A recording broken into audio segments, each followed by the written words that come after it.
Welcome to episode 149 of the Thunder Underground podcast. My name's Trent. Jason's here with me. Hello, hello. Hello. We've got Porch Talk on Thunder Underground this week. That's right.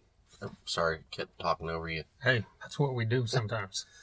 We've got like a cross-promotion Thunder Underground Porch Talk kind of deal. Yeah. The interviewers interviewing the interviewers. Yeah. Is that how it is? Something like that. Yeah, the interviewers interviewing the viewers. Okay, my head just is spinning now, so right. I'll trust you on this. If you're not familiar with Porch Talk, you need to get familiar with them. Search that on Facebook and pull up Porch Talk with Chris and Laura. They've been doing this thing for right under a year, coming up on their year anniversary early next year. So we're going to talk all about that here in just a bit before we get into this nice lengthy interview. Yes. But before we do, yet again, here we are saying R.I.P. Yeah, no kidding. And this one is another one of the big ones. Some kind of hurts. Yeah. This one's that gives you the feels. Yes, all the feels, as the kids would say. Right. Malcolm Young of AC/DC passed away this past weekend. And this is one of the ones that wasn't a shock, obviously, because we knew he wasn't doing great. But obviously still doesn't make it any better to know that one of the founding members and backbones of one of the greatest rock bands of all time is now gone. That's right. That's right. It wasn't a shock, but it kind of was. I don't know. I'll be the first to admit I'm pretty uneducated when it comes to dementia and Alzheimer's and all that. I was under the impression that it didn't take, that it took a little longer than this to really finally succumb to it, but I mean, what do I know? Every case is different. And, I think it was 2013 or 2014, he stepped down.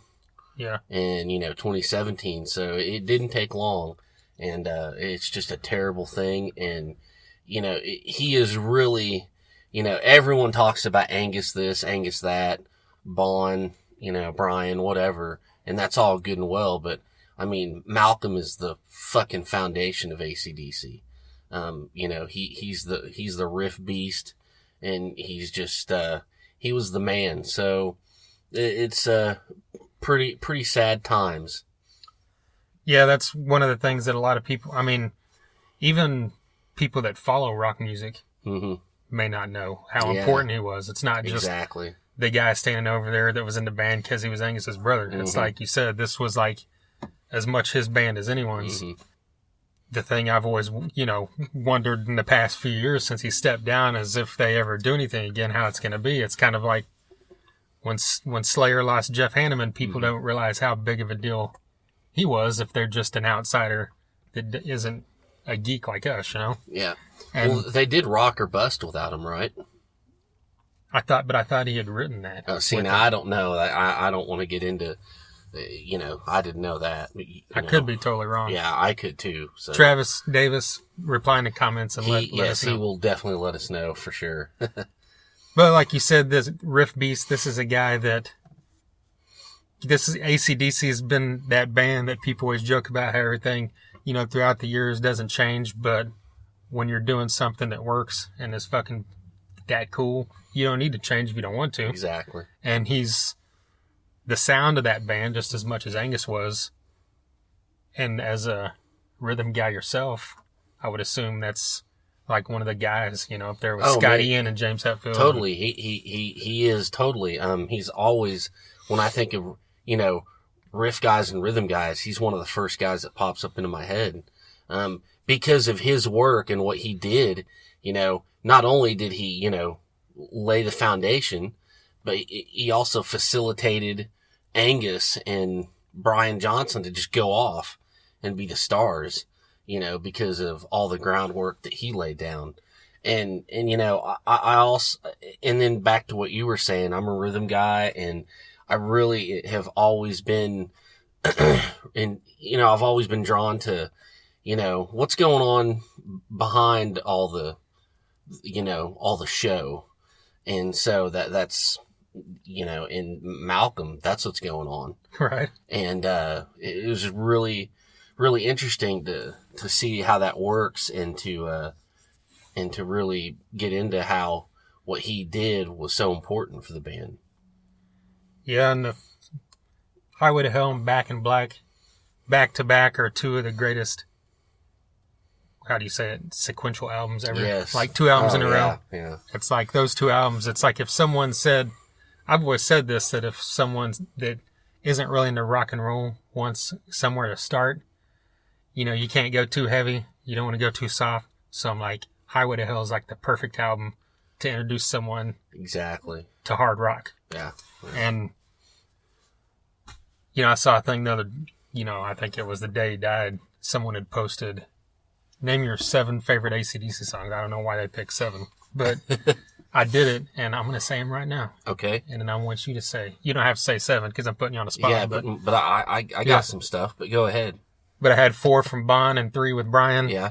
And my picks were Highway to Hell, Livewire, Sin City, If You Want Blood, You Got It, Rock and Roll Ain't Noise Pollution, Money Talks, and Big Gun. There you go.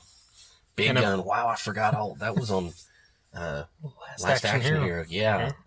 Yeah. Man, that's a good list. Yeah. God, off the top of my head, favorites, I love Long Way to the Top. Yes. I love Who Made Who. God. Man, there's more Bond stuff. What am I? Ride On's a great one. Right. I was about to say Ride On. Well, I'll throw that in there. Yeah. Back in Black, I mean, that's obvious choice, but you got to put that in there. I mean, that's such a iconic song. I really liked, I really liked Black Ice. I thought that whole record was great. Yeah. For some reason it was, a lot of times these bands put out new albums and it's just like, okay, this is just something so we can go tour or whatever, these older bands. But they really put some time into that. And I enjoyed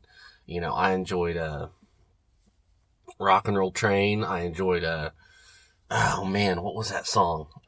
New York or Lost in New York, or what was it called? That was on Stiff Upper Lip, wasn't it? Oh, okay. Sorry. Stiff Upper Lip was a great fucking song. Well, and so was Ball Breaker. Yeah, no kidding. All the later albums I thought were fine. What's that fucking song that everyone thinks is cheesy, but I like it. It's on Black Ice. What's it called? This is gonna kill me.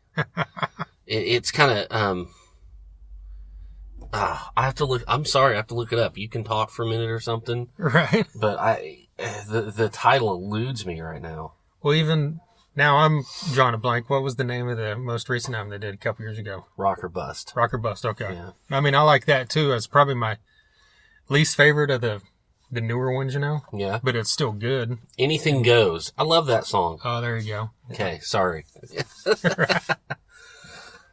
But yeah, I mean, endless amounts of great music from Malcolm Young and AC/DC, and who knows if they're going to keep going on. That's kind of irrelevant to this subject because he was already out of the band. But yep. So we lost another big one. I know. It's not good. Again, we're just losing them all. Yeah. And so, anyways, but also when you were talking about the greatest sequential albums, I think number 2 to that would be Reload and Saint Anger. Yeah. I had to think about that for a second because I'm like, well. Just kidding. Sorry. Yeah. I trying to be funny. Well, moving on into something a little more positive is last Friday night, we saw a show here in Tulsa at Bad Ass Renee's. Yeah. Claim Your Enemy came to town along with Escape Control, Switchbach, and Sign of Lies.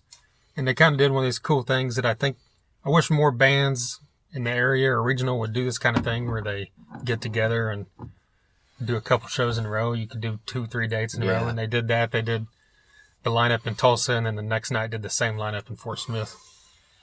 Yeah, that's a great idea if bands can facilitate that and get that going. Right. And this was another great night. I've seen so many great shows there at Bad Ass Renee's, and kicked off with Escape Control. It's the first time I've seen them. I think first time for you, right? Mm-hmm. And really heavy band out of Muskogee. Their riffs were killer, man. Yeah, I mean, just slabs of riffs. Yeah. And I love watching the vocalist was also the bass player, is a 3-piece, sing, because, he had this just kind of one of those menacing voices, just that scream thing. And you mentioned he made it look real easy. Yeah, you watch him and you see a lot of people do that and they're like, their face is distorted and they're all putting everything into it. And his voice sounded like those guys, but it looked just like he was just standing there doing it. It was just natural, and he was projecting his voice very easily. So that was very cool. That's awesome. He could probably teach some people. Yeah, it's true. Yeah. Well, they were followed by our friends in Claim Your Enemy. Yes. Always love seeing these guys. Yeah, never gets old. Devin has a extremely strong voice. Yes. And he can sing, he can growl, he can do it all. Yeah. And he's got presence and energy for days. He's all over the place. Yeah. And I told him afterwards, I'm like, you need to get yourself a wireless microphone. Yeah. Because you might end up hurting yourself. Yes. Because, he was all over the place, jumping off stage, running around, sitting down in the crowd, getting back up on stage, and, he had that long cord running around. I know. He had the Zach Wild cord going on. But, yeah, the guitars in Claim Your Enemy, I've said several times, it's just one of my favorite guitar tones and sounds of any of the bands in this region. It's just so cool to listen to. And, of course, Travis, one of our good friends we've made throughout this podcast, just kicks ass on that drum set. Yeah, definitely. You love the color of, by the way, right? Yes, I love that. I love that light blue, powder blue, whatever drum set. It's just, it pops, and it's so different because everyone's all black and blah, blah, ugh. Which I would be too. I'm not saying that as a diss on anybody. I would be too. I want black or, metallic gunmetal gray. And so I just like that he does that, just kind of does something different. And so, yeah, it's awesome. And like you said, the twin guitars, both guys just do leads and they're fucking badass. It's awesome. Yeah. And Sign of Lies was up next. And I saw them actually last year in Oklahoma City. Mm-hmm. And they're from Oklahoma City. And this is a great group of younger guys that's got a cool sound. It sounds kind of like it's a throwback to your 80s heavy stuff, like, I don't know, a Priest or something. It doesn't sound like Priest, but it's, got that heavier melodic edge to it. Yeah. But then at the same time, it also brings it current, where it's got, more of a, see, I'm just drawing a blank, more of a current feel as well. Yeah. With, if you had a band like, just even one of these bands we love, like Blackstone Cherry, it's, a little bit of that feel thrown into like a really heavy band. And the guitarist was off the charts. And these guys, have the look and everything. They look like they could make this thing into something. So looking forward to more from them. And they had their own lip balm. No, that was Escape Control. Oh, it was? Yeah. Okay, my bad. Never mind. Sorry, guys. I'm an idiot. So that's a good thing. But that's a good fucking idea. We need Thunder Underground lip balm. Why not? Right. I want to make Thunder Underground pomade. Even though I'm a Dapper Dan man. Yeah. I don't want thop, goddammit. Right. Or should we start like the Dollar Beard Club, but with Thunder Underground branded stuff? Let's do it. We've got the beards for it. Yeah. So if you just get like the beard balm or oil and put our logo on the side of it. Exactly. It's happening. We're going to do it. Right. Like Mel Gibson said in Spaceballs, merchandising. Mel Gibson. Mel Brooks. Did I say Mel Gibson? Yeah.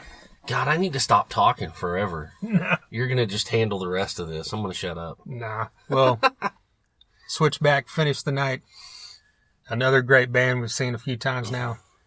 This is just one of those bands that just floors me how well put together and sound they are. And it's like you watch them on stage and like Curtis as a front man is up there just like controlling that stage and having it look like they're playing to 18,000 people, Yeah. And And him as a front man in general, it's like what you expect to see. You know, it's almost like if you remember in the old wrestling or even new games, you know, like wrestling or fighting games where you could create your own character.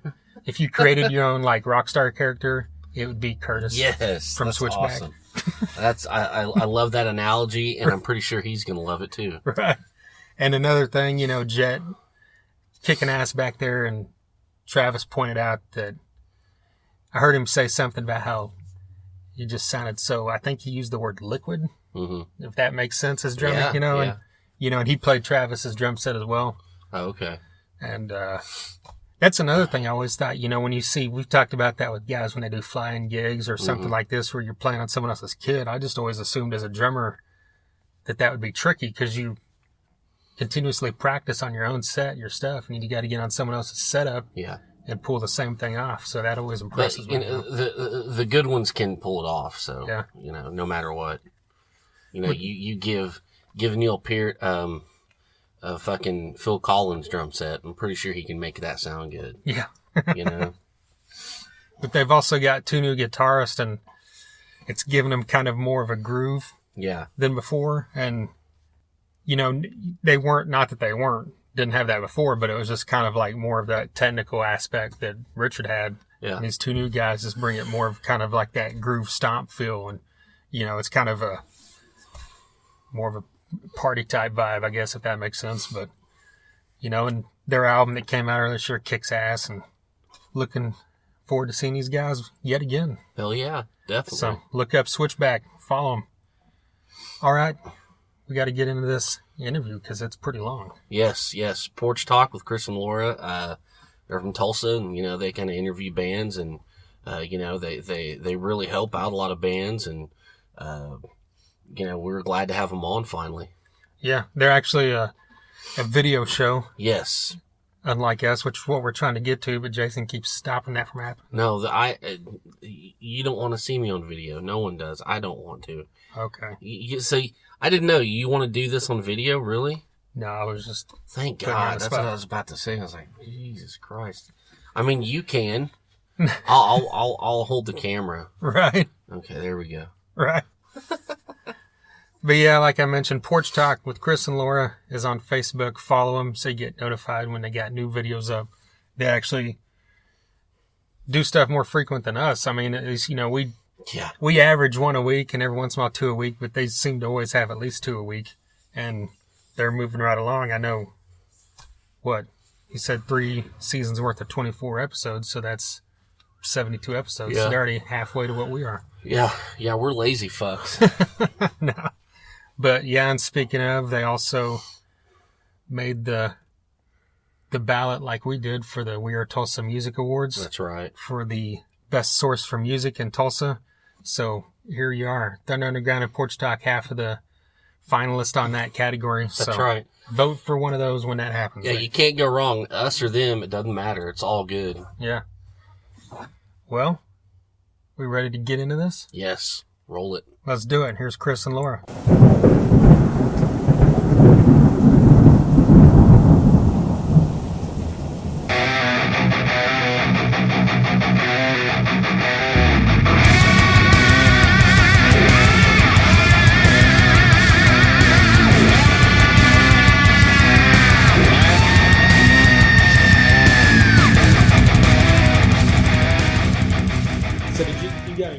Show, right? Mm-hmm. What show was it? Was it yours?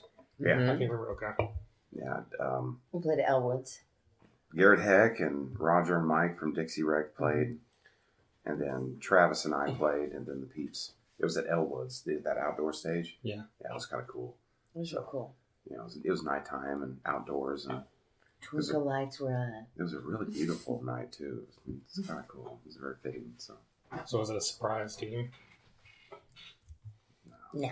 You knew it was coming, huh? I knew it was coming. I knew it was coming. Yeah, that, you know, $25 on eBay sent me back big time, so. I know. Hey, whatever. It's all good. That's how you know he loves you. I know, right? That's right. He spent the big bucks. That's right. Big case of beer I could have bought, man. Damn it. I just tie a ribbon. You did without, and I appreciate tie a ribbon around your finger. Then just talk about how this got started, the idea to do this, where that came from, and Porch talk, not getting married. Yeah, yeah, Porch talk, exactly, yeah. Well, the getting married part would involve a little more detail than what we want to probably go into right now at this point. But no, we didn't used to smoke inside the house when I was from Blindside 2020. Everybody lived here, so we all smoked out on the porch. And we went out there. Most of all of our really early videos that we did, there's no decoration, there's no nothing. It's just bare wood because the guy never finished the porch that he used to own the house. And after the band left, we kind of got the idea of just start turning the camera on ourselves. And on you. Well, it was on me, and because it was always early in the morning, and she didn't have any makeup on, and angry hair. And her hair's like out to here. It's just like, no, I'm not getting on camera. I'm like, okay. So some of the episodes I'm in my house coat, drinking coffee. It wasn't beer because now it's all beer. We're always drinking on Porch right now. But we used to do them really early. I mean, we'd be up at like 7 o'clock in the morning. The only reason we switched to beer is because, like, when you're not working and you're hanging out on the porch and it's 10 o'clock in the morning. What else are you going to do? Why not? We're going to drink. Hey, I started at 10 this morning. I'm not going to lie. Okay. Fuck yeah. Hell yeah. So I had this motherfucker drive. That's right. So we did like two or three episodes. It was just us. And then we went to HolataFest. And there was a bunch of people out there. I mean, it was basically all of Not in Public and their crazy asses. And then a bunch of other people over this way. And I was filming everybody talking because it was basically Solo Joe talking about how to properly insert a dildo in your, And he's standing in like right in front of my face. I'm like, really? Okay. All right. Okay. It was absolutely hilarious. It was funny. Because the way, he's just so the way animated. he talks, the way he is, and he's overly animated. And I was filming him, so he knew he was on film, so he's being just dramatic. And it was, anyway, all of us were already drunk. We've been playing all day, and And they have a porch there. It's a patio. And I turned the camera to myself. I said, well, that's Porch Talk with Chris and Lauren. And that was the first time that we actually come up with the name, for that. And since then, we kind of started out talking about movies and music and all kinds of different crap. But, it really turned into especially when Roger, one episode I said, unofficially sponsored by the drum shop because I had a drum shop bag hanging right next to my head. Because we love Roger so much. And Roger called up and he was like, no, you got to make that real. I want to sponsor you guys. And it was at that point we were like, okay, if someone's actually going to sponsor us, then we're reaching more people than what we really think. We're just being funny. But now it's, although most of our episodes are nothing but laughter and just craziness, and we're always picking stories that make us laugh, and her laughter it keeps me going, and my laughter keeps her going, and we just, it's stupid, but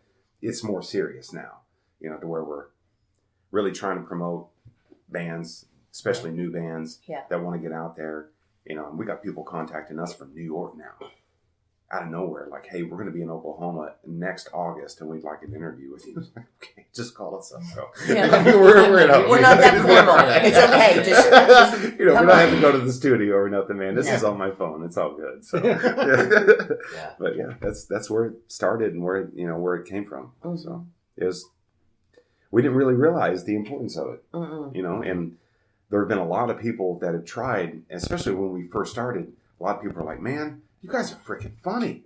Like, yeah, we know, because we laugh at ourselves. I mean, we watch it, we're like, damn, we're funny, man. And especially with her being off camera at first, and just the constant interjections. That's why the recent goings-ons around the Tulsa towns that I did just by myself, and she was in the kitchen cooking. That was all staged, but that's how it used to be. Yeah. Just her throwing shit in there, and she wouldn't stop talking. Yeah. Just constantly interrupting. Well, he wrote that episode. He wrote out a script for me, and I'm in there going, "You're not going to write a script out for me, dude. I'm going to say what I want to say." So I can see it on his face. He's like, "Yeah, you can." The frustration's like. Well, I think that kind of took us into your next question, right? Oh no, I was going to say, I watched all those first episodes, and I thought this is a really cool concept. You guys are just talking about anything you want. Yeah. And you're talking here off screen. I'm like, at some point, either it's just going to be an ongoing thing, or at some point she's going to have to show up on screen. So what happened? I don't remember what episode it was, but all of a sudden it was the Schwab Awards. You guys were sitting there together. Yeah, we decided to. Well, actually, Chuck Cooley. We did 2 sets. We were coming up on 2 sets of 24 episodes, or 24. Us filming ourselves. I guess some of the episodes were interviews and some of them weren't. But at that point, we did the Schwab Awards, and that went over real well. And right before that, Chuck Cooley, we were at one of his shows, and he was like, "Man, Laura's got to get on camera." I'm like, "Dude, I don't want to." It's like, just really? Do it. It's like, yeah, you got to get it done, man, because it's, that shtick can't last that long. Right. It's not. You got to get her on camera. And when she finally did get on camera, that was the Schwab Awards. Was the last episode of season 2, so she's been on now for an entire season by herself. Now that we're actually done with season 3, which is kind of cool. Yeah. So it was actually that many episodes that you weren't on? Mm-hmm. Yeah. Wow. Okay, I didn't realize it was that many. But the episodes back then were really short. Yeah. Like everything was 20 minutes. Right. And the interviews were... Because you didn't start the 15, interviews 20 until... minutes. We didn't You showed up on screen, or were you doing them before? The first we did a couple interview of them we did was AlterBlood. Yeah. Oh, that's right. And it was dark. At Billy or, no, they were actually on a porch. Oh, okay, I thought you did that at the venue then. No, and but those interviews. The next one was Doug Gulick. Yeah. And that was on the porch, and it was dark. You couldn't see anything. And I wasn't in that one a lot. Maybe that's why I thought it was in it.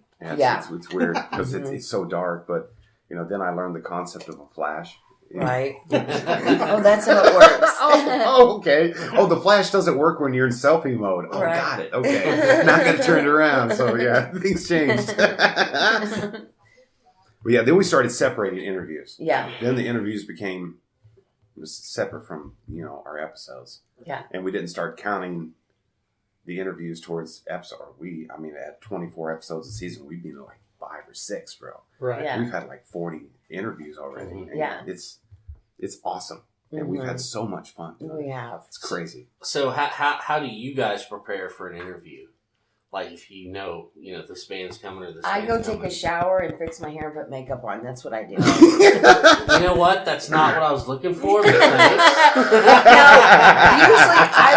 usually people will contact me or I will get in touch with people we want to interview. Uh-huh.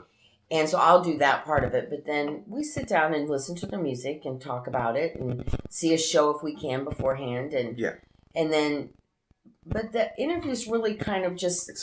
It's pretty much a formal... Actually, out on the porch... We wrote it on the wall. It's written on the wall. But only a few questions. It's like, we always want to start out with the current show that the band has coming up. Mm-hmm. Or if they don't have a show, then, like what they're doing, what they're promoting. What you're working on, and stuff like that. And then we go back into history and then lead back up to current. And then, it's pretty much a standard format, but anymore, it's a free-for-all, bro. You were over here for Fist of Rage. Come on. Yeah. Well, that was a nightmare. I was wondering because it's like, it's like how we do it is, if we know, okay, we're going to have this person on, he makes kind of an outline, sends it to me, and if I have anything to add, I'll add to it.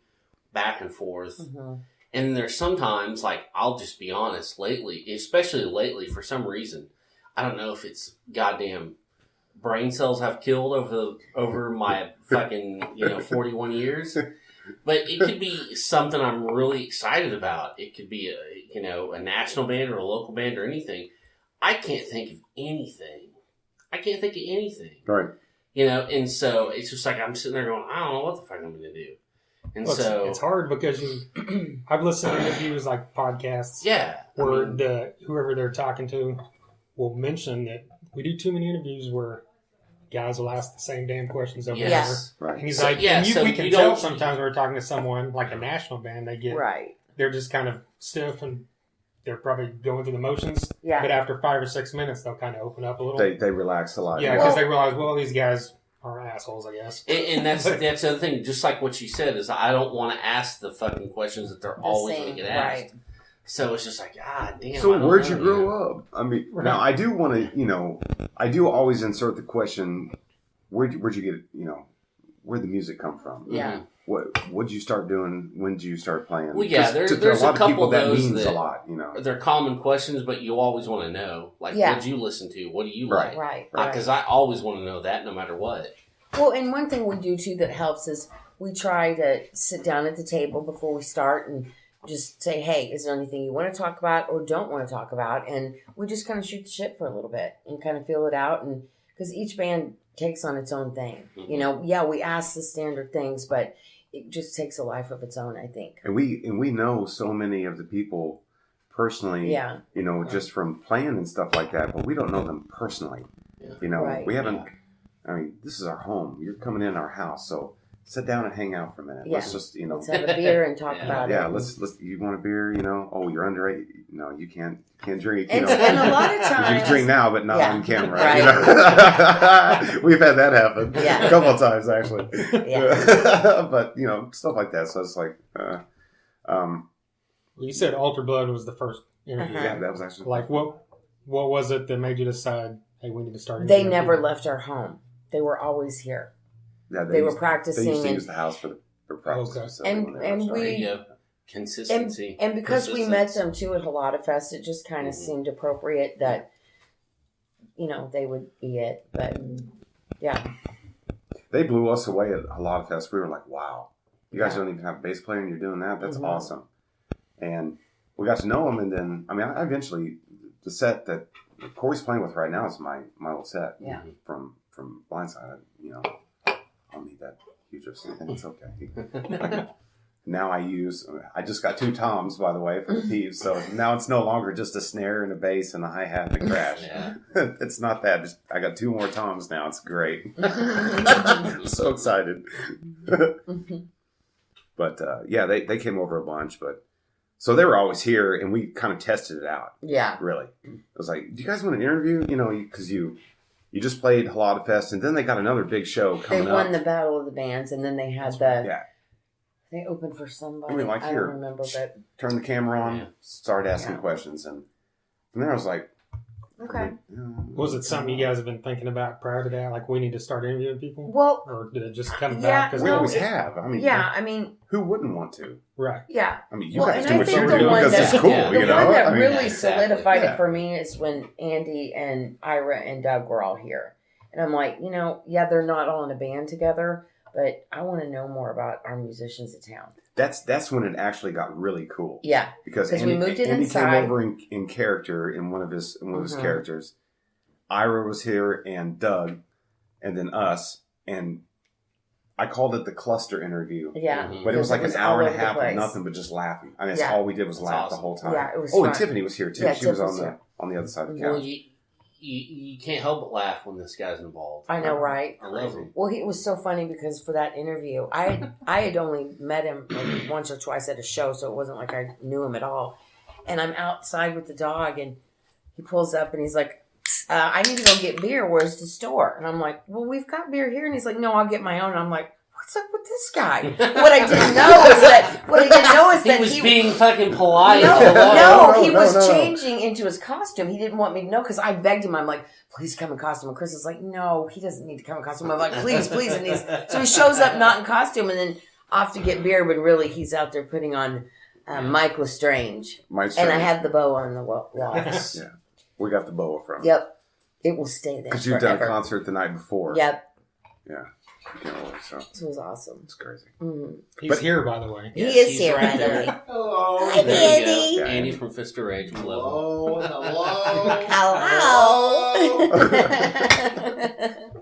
Well, you guys obviously knew the guys in AlterBlood pretty well by that point. So yeah. Any, like, say the first interview you did where you didn't really know the person that well, like you mentioned, did it feel awkward, or Was it something you guys worked into, or the first one you're both real personable people, so it's probably not hard to. The first one that comes to mind, it may not be the actual first one that we didn't know him, but we were at the Shrine, and a band from St. Louis was there. Final Drive. And typically, you know, we do typically we do the interviews here. It's just more laid back. It was kind of on the spot thing, and they were not even a Tulsa band, and we were like, dude, you guys rock. Well, and I have family in Granite City, which is just across the river, so I love all things St. Louis. And I'm like, hell yeah, they're from St. Louis? All right. And it was a short little interview, but it was fun. Awkward. I didn't think it was awkward at all. The guy on the right, he was guitar player? He was But they were funny. But they were fun. Yeah, it was a good time, but that was different because we didn't know them. We've had several interviews where people call us up and they're like, hey, can we get on the porch? Sure. Mm-hmm. They come over in the interview, and during the process of that hour or that hour and a half, we go from, I kind of know who they are, or we're friends on Facebook, to, man, you come over anytime. Yeah. And that's it, So there's really no awkwardness. I mean, there has at the beginning been sometimes, but by the end of the interview, they're like, because usually we're drunk. Yeah. So that really has. Well, Fist of Rage is a good example. We didn't know any of them. I talked to Paulette online. Yeah, no kidding, We showed up, and now all four of them, I call friends because it's just natural and easy to do, That interview was crazy. And we're not saying that just because he's sitting there, but that was one of the ones where, like, after driving home, like, I fucking love those guys. Right. That was What's awesome. not to love? Yeah. They're just fun. Our two absolute... Grab me one, Jace, will you? Yeah, me too. Our absolute two favorite interviews so far have been that Fist of Rage with when you guys were here, and Grind. And Grind with Dale and CJ. That interview was absolutely crazy. And we were on the porch with Dale and CJ, and I haven't laughed so hard in my life. I mean, they had me rolling. Dale was just funny. CJ just laughs like a schoolgirl. Yeah. I fell out of my chair at one point. Halfway through the interview, they run out of beer, and I got an entire case of hams in the fridge. So I break out the hams. That hams was fucking gone by the end of that interview, and it wasn't even an hour later. No, just hammered them. Yeah, it was great. And then Dale turns the interview, on where he's the interviewer and starts asking CJ those questions and stuff, and I lost it, man. That's when I did come in to get the hams. He did, and he comes back and I'm on the floor and they're giggling. And Laura's like, I can't do it. It was so funny. Awesome. I have to say though too, that was the best interview I've ever seen Porch Talk do. It was awesome. It was fun, and it got a lot of views, and I think it was a lot to do with the way that it just seemed like home. You could turn it on, and you didn't even have to pay attention to it. You just had to listen to it, and it just had to feel like it wanted to hear it. Mm-hmm. It was funny. It was spontaneous, and because that's what we want. We want to hang out and talk with our friends. You captured something in that interview. That I think that Talk is. The first statement out of CJ's mouth is, well, this really is a porch, because they're looking at the broken window with the boards in front of it. It looks so much bigger on camera than in real life. It looks so much bigger, and it's not. So no, small. It's cramped. You can't fit 5 people out there. So that's one of the reasons we had to come inside and do this. But now we've got things redesigned, which is kind of cool, and we've laid off a little bit and had just a couple interviews released, and that's it. But we got the porch back up. You guys saw it. A couple of things fell. I got to tape them back up. Because you didn't want to have to change the name to Living Room Talk. Right. Yeah, exactly. I mean, we have had people come over and say, why aren't we on the porch? And I'm like, we can't fit you out there. It's 150 degrees and outside. No, I'm not doing it. I want to be on the porch. No. Okay, one, I'm allergic to wasps and bees, and they're all over the place. Exactly. Mm-hmm. We got meth heads. We got our Mexican cartel 2 doors down that plays our music, and the chickens are everywhere. When you see grown men on bicycles, there's a problem. A big problem. A big problem. Okay. I love this neighborhood, man. Too. It's crazy. It never stops. Well, we it can never play sleeps. metal at 11 o'clock at night. Nobody says anything. In fact, we had a dude show up here the other day banging on the door. Michael's like, can I help you? He's like, yeah, I listen to music. Can I come in? It's like, dude. I mean, he's in there getting it done, right? And him and his project he was learning a song from Genesis. Okay. I don't care anymore. Do. So he was beating the hell out of the drums. He does. Mm-hmm. So this dude walking by outside was like, bro, that's the beat I'm talking about right there. Can I come in for a minute? And he was a brother. I was like, sure. He was like, man, I got this. And the guy started freestyling and was like, oh, that's pretty good. And then he offers me crack. Michael's like, dude, pulls out a crack pipe. I'm here. like, bro. No. He's like, man, I need a microphone stand. I'm like, I got a really shitty one that I bought for $1 that you could, you could trade me something for. So he traded me a microphone that I can plug in the computer, which is cool. I can do voiceovers. Now I'm Porch Talk. I was like, badass, bro. Thank you. Have a good day. But no to the crack. No to the crack. That's like, I wish you had the camera rolling for that. Oh my God. I wish I did too, but I was kind of stunned. I was just sitting here. You weren't here. And I was like, oh my God. But it's nevertheless, it's the neighborhood we live in. It's beautiful. It is. We do. It's beautiful. It's beautiful. So what bands around here have not been on Porch Talk that you guys really want to get on Porch Talk? Man, there's... Well, Skytown. Okay, I want Skytown. Mm-hmm. That's real bad. That's one that's eluded us too. Here. Yeah. Really want to talk to those guys. Well, there are, 15 people in that band? Didn't they go on tour with Mumford & Sons and pick up 5 of the band members? No, man, they're one of the best Americana You're bands. going to hell for that. I know. And they're gonna love it too. They're gonna be like, "What?" No, we'll see them at a Christmas party pretty soon and be like, "Dude, really? Come on now." Yeah. No, they're one of the best Americana bands because that's what the Peeps and our good friends Lance, Caleb, in the Plums. That Americana sound, that's right down our alley. Yeah. As far as what we want to play and what I like writing in and stuff like that. When I do perform, sure, I can do metal. Sure, I can do this. I can do that. Latin jazz, bud. I got it. It's okay. Take me a little bit to get whatever you want down. I'm old. I hurt. But that's right down our alley. Yeah. I don't know who else. We have an interview coming up with some of the gypsy poets from the gypsy So it's not music, house. but okay. spoken word. The spoken word guys, John Paul Ratliff and Alec Hill from Carlton Heston and what else? He plays for the Mules too, right? Yeah. Yeah. But there's a bunch of those guys that we want to get on, and it doesn't really have to do with music, but it's still supporting. They're all musicians. Scene. Yeah, they are. But it's a different form of their art. Yeah. Hi, son.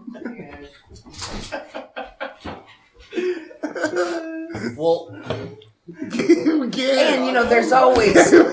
This isn't a local guy, but forever, it's like my life. It's like my life goal to interview Sammy Hagar. So that will happen someday. yes. I've got to interview the Red Rocker. I will do it. Well, talk about, and like I said earlier, this is a common question or kind of maybe a boring one, but who do you like? What are your influences? What made you want to play drums? What's your favorite bands? I mean, just kind of. She's got a really wide variety. I love hearing these. I love hearing these answers. I always. I mean, we've talked a lot about it in the different interviews with different bands. They turn it and ask us. Yeah. And we'll answer, but the spectrum is like. Yeah, it's hard to. Yeah.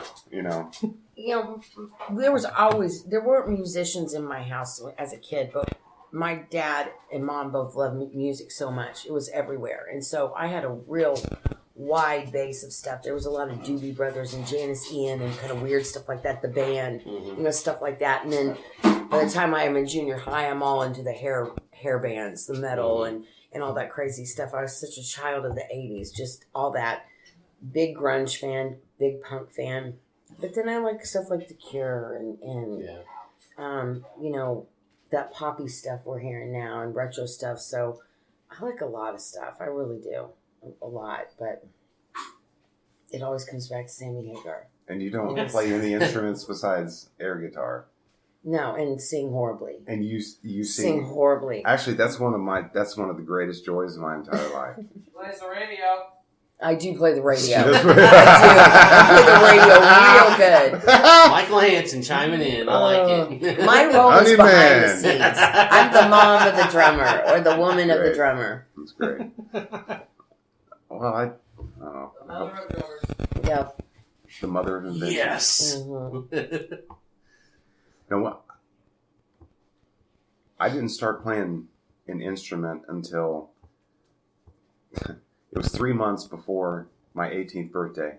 Wow. I was at a Boy Scout meeting, and I'd finally been elected senior patrol leader after 11 years in scouting. First Tiger Cub program at Broken Arrow all the way up, right? Eagle Scout right there. See, I got to life. I had 2 merit badges left, and we were playing dodgeball that night. I had now been elected to every single office, you know what I mean? And I was about to get it was like, oh, and then I turned on a dodgeball game and snap, and my kneecap separated from both tendons and floated around the back of my calf. And they couldn't get me into surgery for a week. I had to learn to walk again and all kinds of stuff. It was horrible, dude. So this is like my senior year, and that was it. No military. They were like, yeah, bro, you're 32% body fat and your knees are all screwed up. You're not getting in. I'm like, fuck you, man. Really? That's all I wanted to do forever, you know? I scored 100 on my ASVAB. Come on. I'm smart enough to be in there. Wow. Can I just not do something to sit on my ass, you know? Yeah. I mean, really? Yeah. No, you won't make it out of boot camp. Thanks. Appreciate it.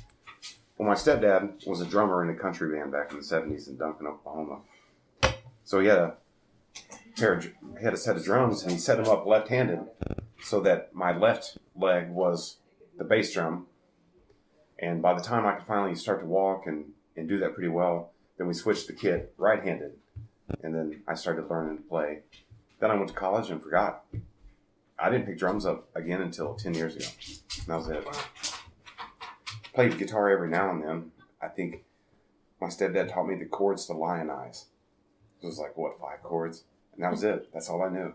So for years, I just would do that. But that's where all the minor variations and all the stuff that people are like, oh, that's a G add 9. Well, I don't give a shit, man. It's just this. That's what it is. And it sounds awesome. And they're like, yeah. You know, so it's okay. But songwriting and all that stuff, that didn't even come around till 5 years ago. So, but since then, it's been a pace pretty furious. You know, trying to learn bass, trying to learn better guitar, trying to be a better drummer, learn more styles, you know, drumming. And the band that I used to be in before, the other band, geez, that's all we did was play everything. Latin, rumba, Cuban, jazz, blues, you know, and then I started sneaking songs in and writing, and they were like, yeah, that's good. Yeah, let's play that. So it was fun. And here I am now, you know. So what happened? Do you devote a little bit of time still to all the instruments, or are you basically playing guitar and bass right now? Are you still... It literally depends on what I'm doing. It depends on who shows up for the gigs. Yeah. If Beardo shows up, they're both playing drums. Every once in a while he'll play guitar, but he's kind of been doing just drums with Peeps. I started out playing guitar and singing. Because I thought, I remember watching a video and you were playing guitar, so I just thought that's what you were doing. And I was cool with that. That was great. It was rhythm guitar. It's real easy. I don't have to, you know, some of the, you know, half the songs that I've been able to collaborate with everyone else, you know, I'm putting down pretty bass chords, and you got Rick. Just goes right over the top of it. Well, Steve missed a couple of practices and I think one show. And I was like, man, I don't know if Steve's going to be there or not. Beardo's just like, we don't know if I'm there, I'm there. If I'm not, I'm not. I'm like, we love you, Beardo, if you're listening. I know. We love you. So I was like, okay, I'm going to go ahead and play the drums on a full-time basis, and we'll move him to percussion.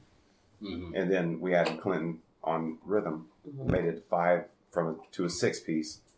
And it actually sounds better. It does. And now, Beardo's showing up all the time. Because he just loves it. And he shows up to shows with a drum set. And I've already got a drum set. And so now we're doing 2 drum sets. Right, and he just wants to do it all. And it's weird.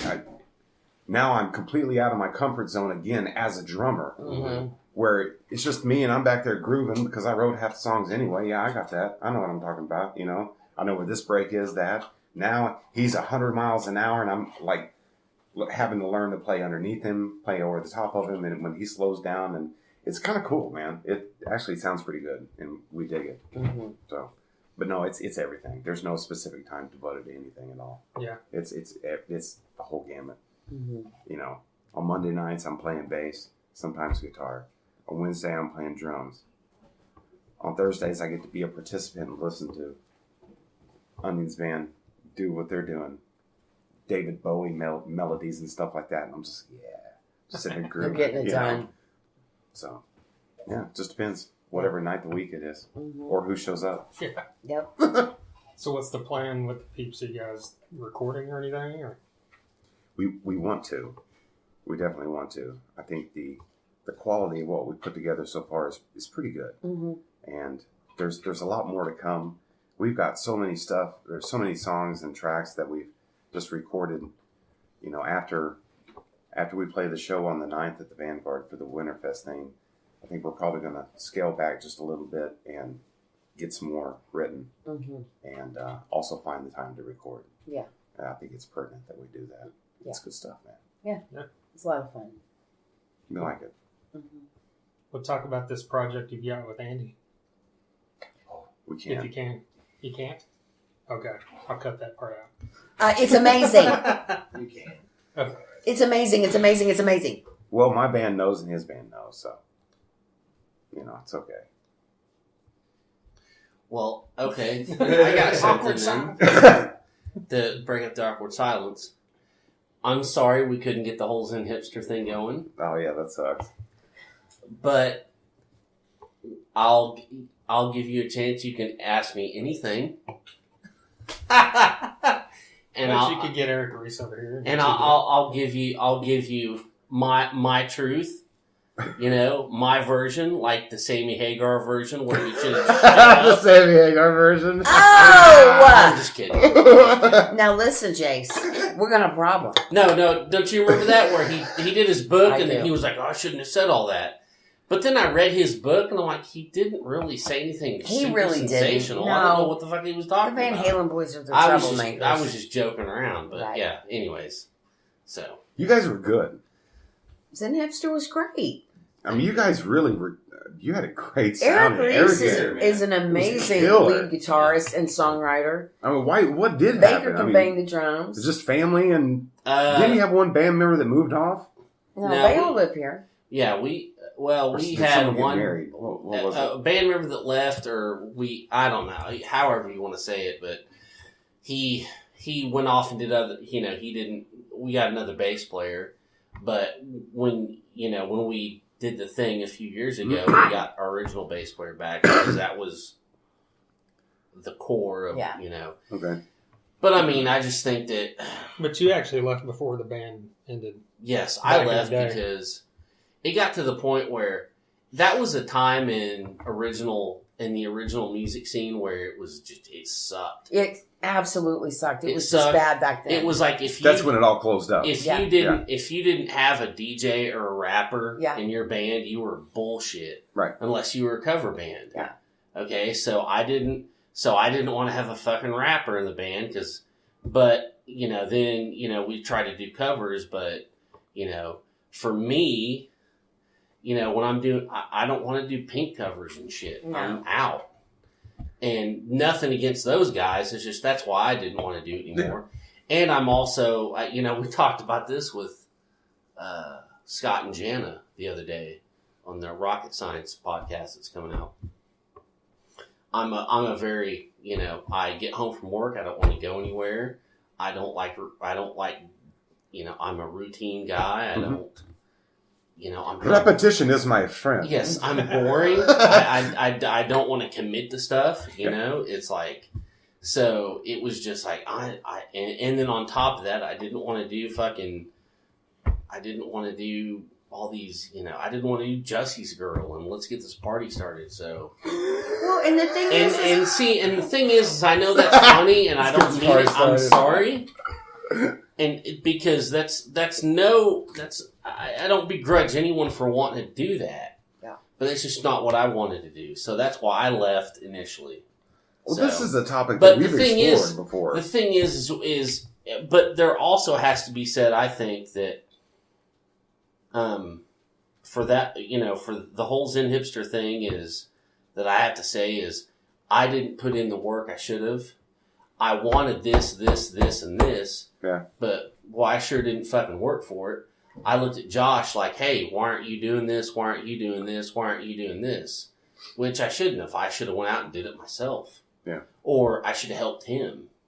Or whatever. Well, you guys were so young. I mean, you were in the studio with us when you were 19. Well, 20? when they were, me and Eric were a little older. Not much, though. 20, you're still pretty 21. young, Yeah, but I mean, so it was wrong. And Josh, as we all know, is he's a go-getter and he does anything he wants, and he puts in the work. He does, and I took advantage of that. And I'm a shy guy. I'm not a I'm not a go-getter, and I kind of lean on him too much, and I shouldn't have. I should have helped him out, or I should have done. I mean, he was the driving force behind it, and it definitely he was the taskmaster, and it just it showed me, and it just shows anyone what it takes to do a fucking band like that, you know? And especially in the turn of the century. Yep. It was really hard. It was really hard. Especially if you didn't have a fucking DJ in your band. So. Well, and the music that you guys were doing, your original music, was so great. And I didn't want to see you all do the cover crap either because you were too good to do that. I mean, not that there's anything wrong with it, there's not, but it's just you were doing really good work, and I believed in it. Well, I appreciate it, and I loved it, and I know. And you were the best guy in our studio ever, Jace. You always were. I wasn't. Yeah, you were. You showed up, you ate. No, she said you drank, and you played your music. And you got it she said you were like 2-take master because the shit was so easy for me. I never did any leads or anything. I was the straight fucking rhythm guy. I was your Scott Ian all day long. But the thing is, I'll be downstairs. I'm looking cool, baby. I'm looking cool. Yeah. The thing is it was just, I lost my train of thought now. But I mean, it was, I haven't been in a band since, and I don't really want to be in one. I look back now, and you see what bands go through now, and all the shit they got to do, and I'm like, fuck that. It's too much work. I'm good doing this. When you guys have all kind of done that, you're all doing your own things. Eric Bass is just busy with family and doing his stuff, and Baker's got, his chef stuff he's doing, which we're so proud of him. And I don't even know what's happened to Reese. I hardly ever see him, but he'll probably always stay in music somehow, We'll have a conversation later on that one. All right, let's do. But if you're listening, boys, I love you. I'll miss you. To me, this is perfect for me. Mm-hmm. And I've said this a million times, and I'll say this on record: is I think that I love being a fan. I think there's a lot of stock into being a fan. Amen. And I think that more needs to be put into being fans. So.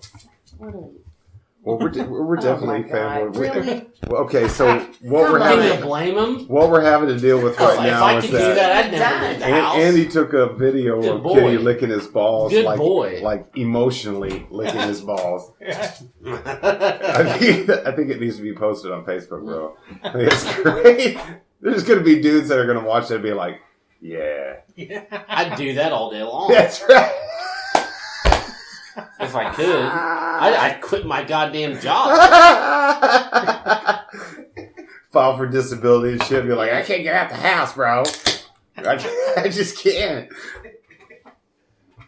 Oh gosh. Kind of like the SNL where Will Ferrell discovers he can do it, and he's like putting his head into his jogging pants.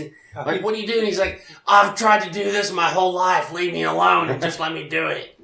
It's like, well, hell yeah. Can you blame him? Cheers. More power to you. What was it? No, the lead singer in Ministry. Is it Rob Jorgensen? Is that Al Jorgensen. Al Jorgensen? Yeah. Claims that he can give himself. I always liked in the Tool album, if you took out the plastic thing that holds a CD, there was like a picture of a cow licking his own twat. What? His own twat? Yeah. Her own twat? Her own twat. You just stumped me there. Fuck me. You stumped me there. Leave the room for 3 minutes. His own twat. Well, these are dark times, folks. It was Tool, so it could have been that. Cowboy. Jesus Christ. Well, so you've, like you talked about, you've been around music for Long time. studio time, your son, now Chris, Porch Talk, all this stuff. Like, what's your favorite part about being a part of this, besides outside of Porch Talk? Just being here, listening to them jam, that kind of thing. That is definitely up there because I want music in the house all the time. In fact, when there's not music, there's music. You know what I mean? It's always there. But I think besides that, it's just meeting so many different people. I mean, I've always been fascinated by musicians. I always have. Maybe it's because I have no talent, and I just respect that and love it and wish I could be like that. But You're a good writer. But it makes me happy, and I like knowing what drives people to write the music they do and the stories behind it, and it's me. I think it's really just meeting the people. I just love the music. Period. She's read stuff that I've wrote, and she'd be like, "What does this mean?" Like, who is that about? I wrote it. Yeah, for real. Yeah. Is that about somebody I don't want to talk about? What girl were you writing about? I said, it's not a girl. It's my addiction. She's like, really? You wrote a love song to your addiction? Hell yeah, I did. And it's good. And it's good. Just stupid shit like that. So, yeah, we have a fun time. Yeah. Bouncing it off each other.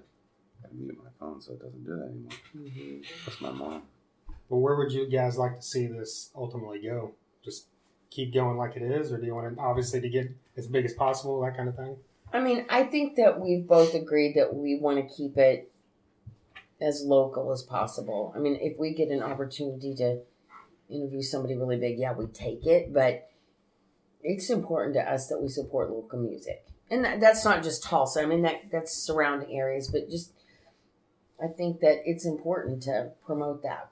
We can already see and experience with bands from Oklahoma City, bands from Kansas, Fort Smith, coming through, Fort Smith, stuff like that.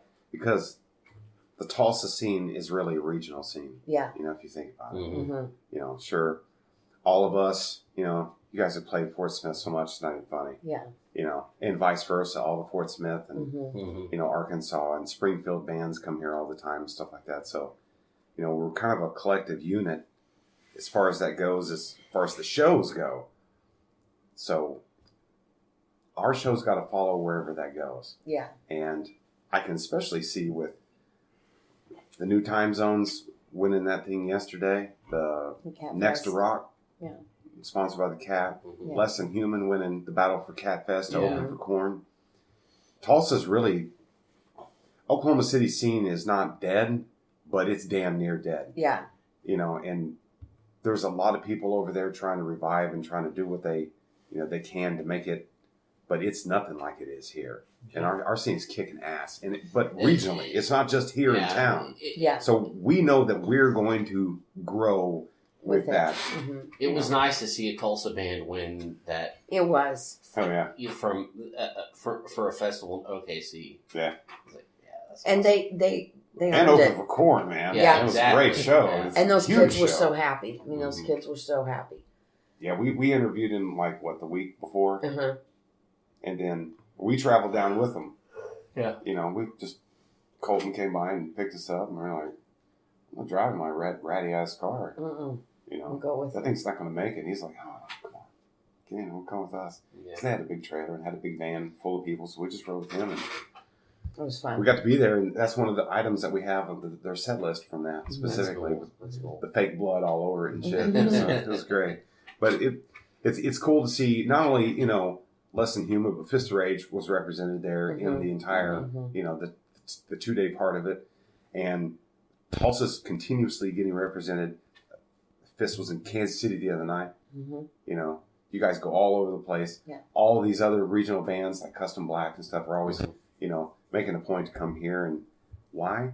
Why do they want to come here? Because there's something going on. Because you know, people and that's love what music here. we want to talk with you guys about. Because what's different now? You mentioned with, you know, at the end of Zen, it's early 2000s. The music scene was dead here.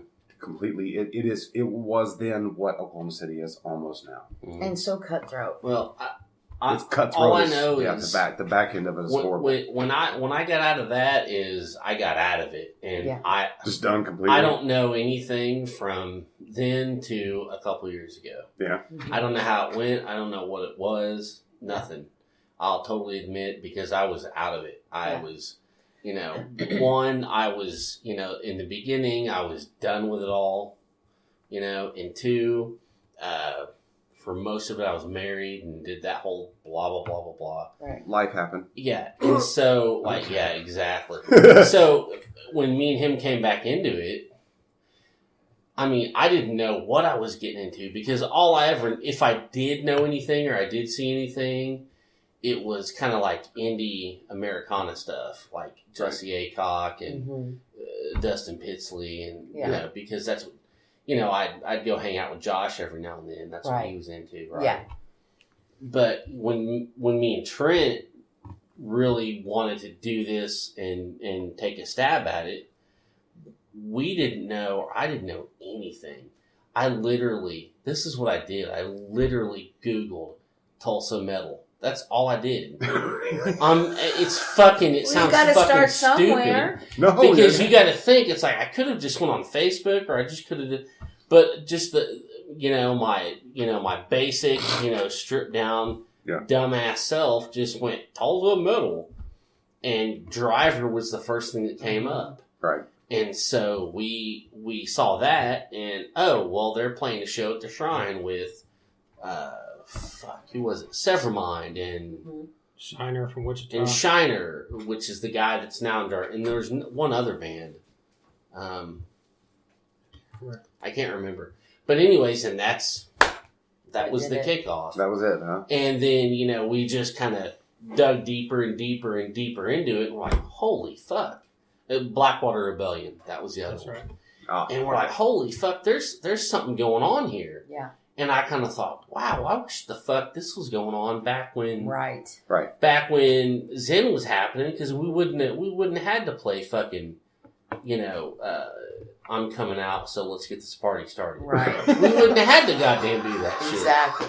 So and so it was refreshing, and then we went in, and there you go, and the rest is history. And all right, so I was playing in a band that.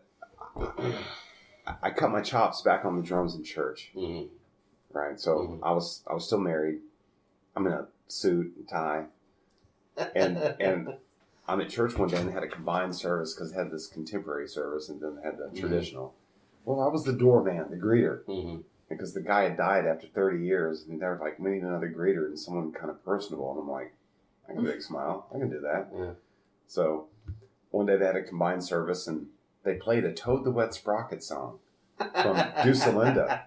And it's a song about, and this is what I was talking to you about the other day, is a song about the first song off Deuce Linda, which is James, the brother of Jesus, his point of view about Paul. And I was like blown away. I'm like, that's one of my favorite bands. I never even knew that song was about that. Do you guys need a drummer? Because I noticed you don't have one. They're like, yeah, come on up. So I'm up there in a suit and tie after church, and everybody's leaving, and we play the song, and they're like, "You know that song pretty well." I'm like, "Yeah, dude, it's one of my favorite bands. I got that beat. That's cool. What else you got?" So contemporary Christian music was like everything. It's every genre mixed into one. You know what I mean? I don't care what your beliefs are. That's cutting your chops 3 times a day on a Sunday, and then on Wednesday, for 2, 3, 4 hours sometimes, for 7 years, and then a guy walked up and was like, "You're a pretty good drummer. You want to be in a band?" Sure. I had to learn like Latin jazz and swing and stuff like right off the fly. It was quick because the first show we ever played was at the Oklahoma Jazz Hall of Fame.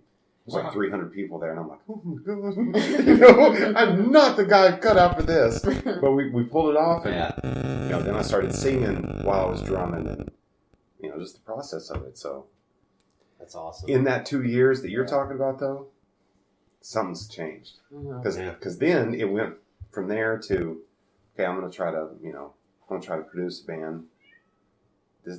I got to play in the band. Well, they're not there anymore, but I'm still going to be in the band. And then we do Porch Talk.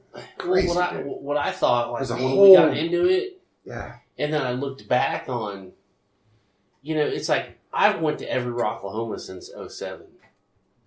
And so we got into all this, like the podcast and all this, and we had all these local bands that were Rocklahoma.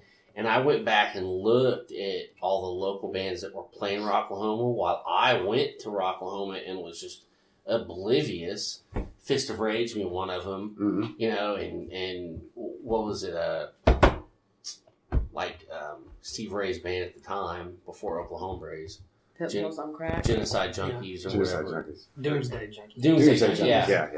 And it's just like all this stuff. I'm like, how did I fucking miss all this? Where have I fucking been? And I felt so bad, right? Mm-hmm. Because I was like, I have not been a good rock fan, But I mean, you can't do anything about that. So because the both of you guys kept going to shows, right? After Zen Hipster, I mean, for we always went to shows. 12, 13 years, you kept going to shows and stuff. But I never went to like local. We didn't go to a ton of.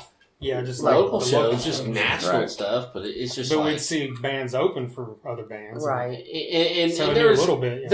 Like for the first few years after Zen, I didn't want to go to any of it because it pissed me off that... Screw it all. I was like, screw it all, and I was just like, I'm going to be a good husband now. Oh, fuck. Don't get me started on that. That's a whole other podcast. We'll be here till goddamn 3 a.m. But, like, it was just like, you just glom over all of it, and I don't know why I did, but, in any case, we were brought back to it, and it's great. So it is great, and it's really something that, it's something that it's pretty fucking special because I didn't see it back then, and I don't see it in Oklahoma City or anywhere else. So it's really cool. unique, it's fucking cool. And it is regional. It's not just here, but we are the centerpiece of this region, and there's something miraculous happening. Yeah. And there's like really good. You might not even like it, but you got to admit, man, that's some good shit. Yeah, that's coming out of where we're at. Well, and all kinds of genres too. That's everyone. What I love. Yeah, do you think that it's just one of the peaks and valleys that Tulsa goes through, or that any town goes through? We're at a peak, or is this something that's going to last? Well, we're at a peak again because I believe we experienced a peak in early to mid '90s. We had 5-6 bands that came out of here and got signed nationally quick. And then there was a glut. And then it ramped back up. But then it was where you're talking about, where everything was real cutthroat. Mm-hmm. And a lot of those venue owners are not here in town anymore. Mm-hmm. Or they are, but they don't own places where they have to pay people because they never did. Yeah. And then all that shit happened. but back then, though. And then it was like a glut even longer. But now we're at a big peak. Even with that peak back then, local bands were not supporting each other. No. It was so, I'm in it to do my thing and whatever, and screw everybody else. And there's always going to be a level of that. Yeah. But now, we, as a unit, you're in a band, we get out and support as many people as we can because we actually just love the music and we love the people. So there's more of a camaraderie, I guess. A fraternity. In the music scene. And I think that's something that we're not going to let go of because I think people have gotten a taste of that and we love it. But if people actually were paying attention, the big people, to this scene and see all the bands that we have across all the genres, and they would start signing them left and right. Yeah, they would. And then it would go right back to what it used to be, that if the Melvins are coming through town, if I open the show for them, I'm going to get signed. But the music industry is not the same. It's changed. No, so everything's changed. I think that has added to the depth and the longevity of what we're experiencing as far as this peak goes. I think so too. But this too shall end, and that's for Porch Talk too. Someday down the road, it's going to come to an end. Never. But for now, never. No, we're gonna keep on doing what we're doing. Yeah.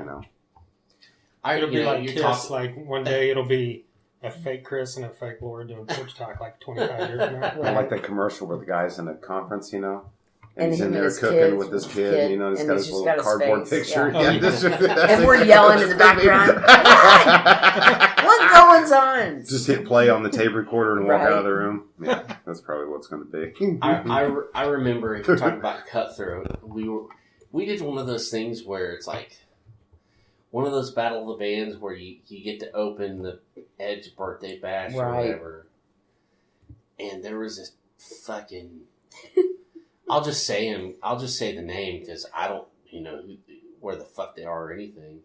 But their name, this band called Blood. Blood? BLUED, Okay. That was the Motley Crue thing, wasn't it? No, because okay. I feel like this was later because we never had anything with Motley Crue. We never had any kind of animosity with any bands. They were at the Motley Crue thing. Okay. Anyways, and and they were like, we were like in our 20s, like mid-20s or whatever, and these guys were like fucking kids, and they were total like rap metal, Limp Bizkit wannabes. New metal. New metal, total yeah. new metal, and we heard they were talking shit like, that song they did, they're ripping us off, and I'm like, and we had been together since like '94. Yeah. We practiced for years before we even did one gig. Yeah. Okay. And we're like, we fucking wrote that song while you guys are probably still like 11. Yeah. Go eat a fucking dick. No shit. How the fuck? And they were good friends with that Amber chick that was a DJ at Z104. Yeah.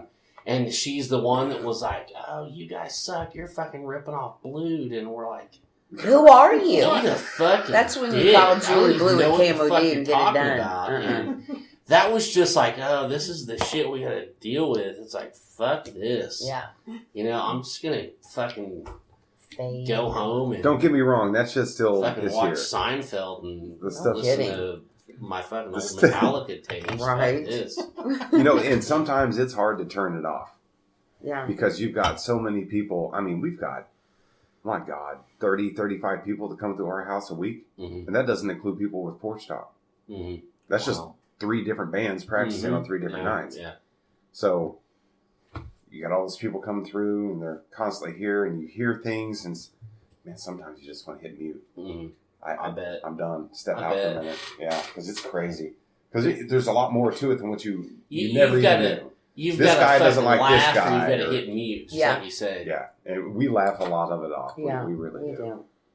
I think that's why we find all of our little stories that we find so amusing because, it's a crazy shit. I mean, and I think the hardtimes.net is probably the one website that I go to the most. Yeah. What is that? You laughed. I don't know what that is. That's that one. It's Like like Onion a- for metal.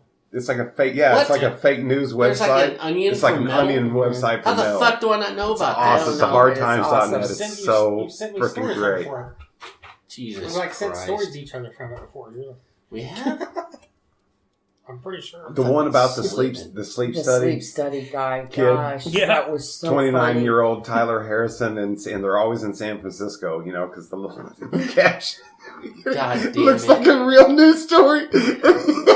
And he goes to this sleep study, and he's like, I thought we were going to, review The Sleep's Sleeps.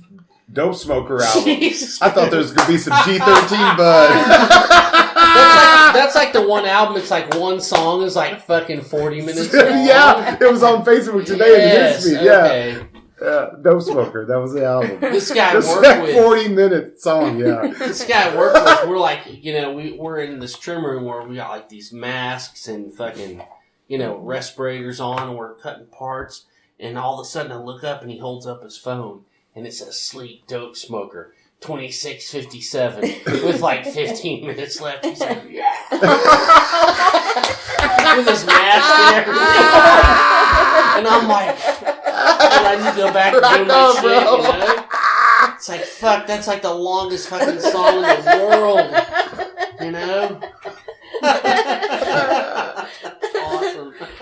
That's so great. But this story was just, it was so everything funny. we ever get is just off Facebook.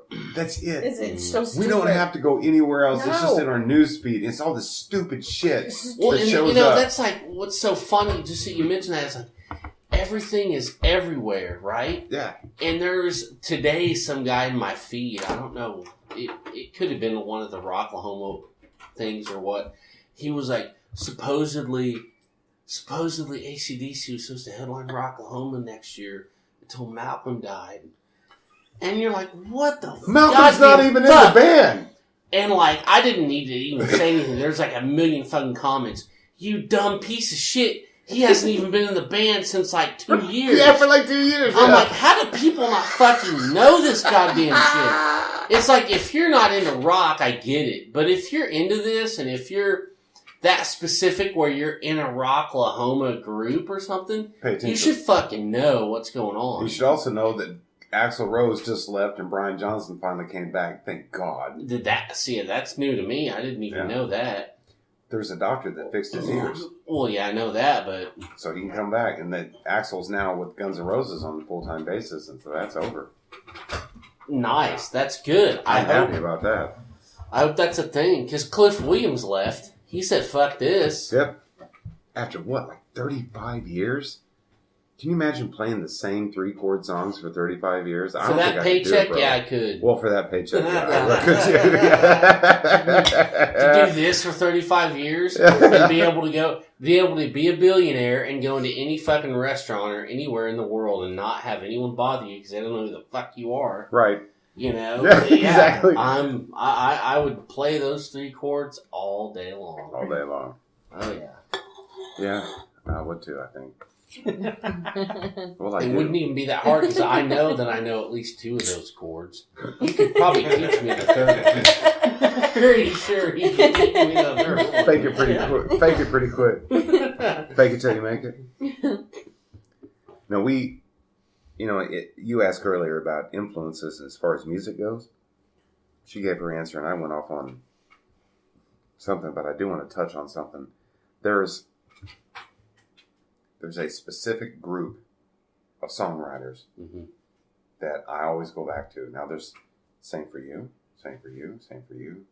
There's always a group of people that you always hearken back to whenever you need to come back, down. Mm-hmm.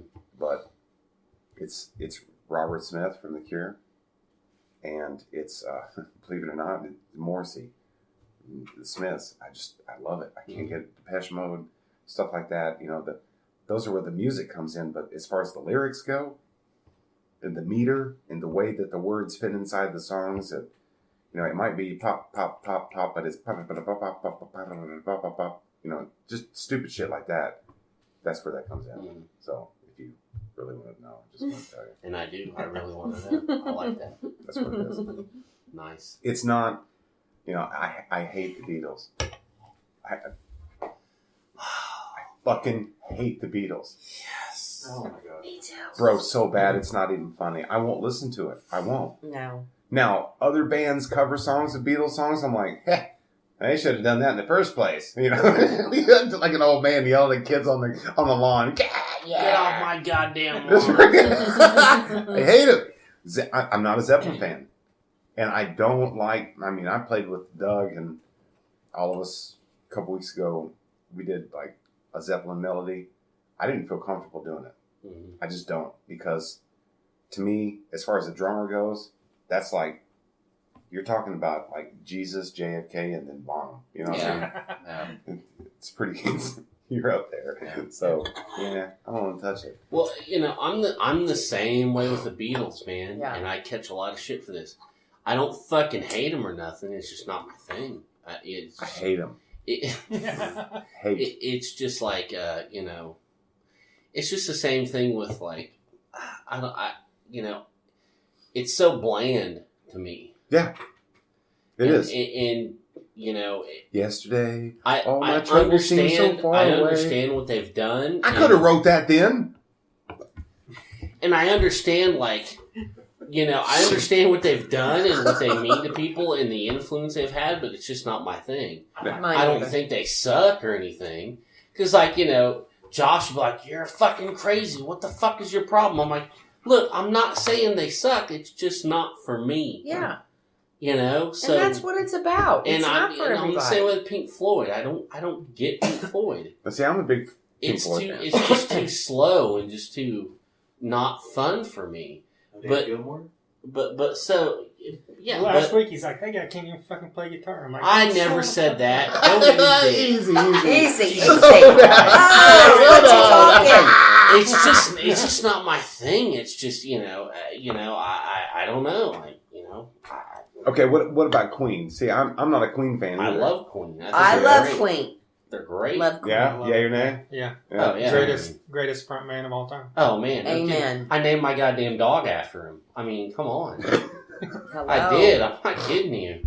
What about Rush? I love Rush. See, I love Rush too, but not like I'm getting into it. I want to learn it. Just, that's good. It's on the radio. I hated him when I was younger. Yeah, I'm the same way, yeah. I thought the music was cool, but Geddy Lee's voice just, like, pissed me off. And, like, it took until I got older. Then all of a sudden I heard something on the radio. And I'm like, it was weird. It's like, for some reason, this is fucking great. But then you realize it's beyond his voice. It's the keys and the yeah. bass playing and how incredibly talented all three of them are. Yeah, I was kind of like him growing up. And then for some reason, I don't know why, but they're like, for like a 5-6 year period there in the 90s, my brother always got me Rush tapes or CDs for my birthday because he thought that's what I liked or something. but he would get like the current whatever, like counterparts or whatever. Right.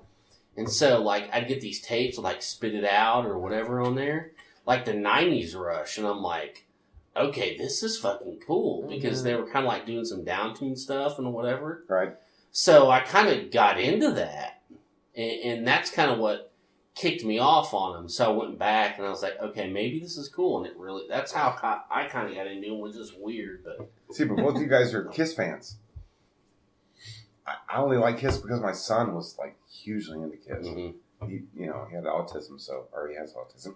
And then drumming and listening to Kiss was like his thing. Mm-hmm. I was like, okay, I can go the whole, when you guys did the catalog of Kiss, or you're talking about it, I was like, oh, God, I've done that like 30 times in like a month, I'm not looking forward to that at all because it's been so long since I've listened and I've got to listen again because we're going to do it. And it's like, oh my God. I've got to goddamn listen to Unmasked again. Fuck me. I've got to listen to The Elder. Bullshit. Well, I'm out on that.